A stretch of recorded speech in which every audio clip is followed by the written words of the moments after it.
Hello বন্ধুরা, আশা করি সকলেই ভালো আছেন। আমি আলহামদুলিল্লাহ ভালো আছি। তো আজকে নিয়ে চলে আসলাম আপনাদের মাঝে আরেকটি নতুন ভিডিও। তো প্রথমে চলে আসলাম মুদির দোকানে মুড়ির জন্য কিছু চানাচুর কেনার জন্য। তারপরে চলে আসলাম মিষ্টির দোকানে। মিষ্টিটা না খাইলেই না ভাই, মানে মিষ্টিটা খাওয়ার, ঝাল কিছু খাওয়ার পরে মিষ্টিটা খাওয়ার মজাটাই আলাদা। তো মিষ্টি না খাইলেই আমার হয় না। তো মিষ্টি কেনা শেষে এখন আমরা যাব কিছু ভাজাপোড়া কেনার জন্য। তো ভাজাপোড়া কেনার জন্য চলে আসলাম ভাজাপোড়ার দোকানে। তো ভাজাপোড়া ছাড়া মুড়িটা তো জমে না, মুড়ির জন্য ভাজাপোড়াই সবচেয়ে বেস্ট। তো ভাই কিছু মানে ভালো করে ঝাল না দিলেই হয় না। তো চলে আসলাম সবজির দোকানে কিছু সালাতের জন্য কিছু কেনার জন্য। তো সব কিছু কিনতেছি। তো মামা বলে তো একটা একটা করে দিমু। তারপরে মামারে বললাম যে মুড়ি খাওয়ার জন্য, তাই সব কিছু কমে কমে নিয়ে চলে আসলাম। সব কিনা শেষে আসলাম। তো এখন কাটাকুটির পালা, কাইটা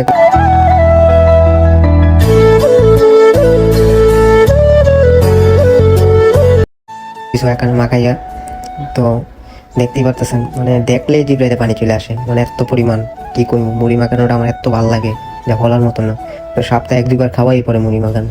তো সব কিছু মাখার পরে তো দেখতে পাচ্ছেন মুড়ির কালারটা অসাধারণ। তো আজকের ভিডিওটা এই পর্যন্তই। সকলে ভালো থাকবেন। আল্লাহ হাফেজ।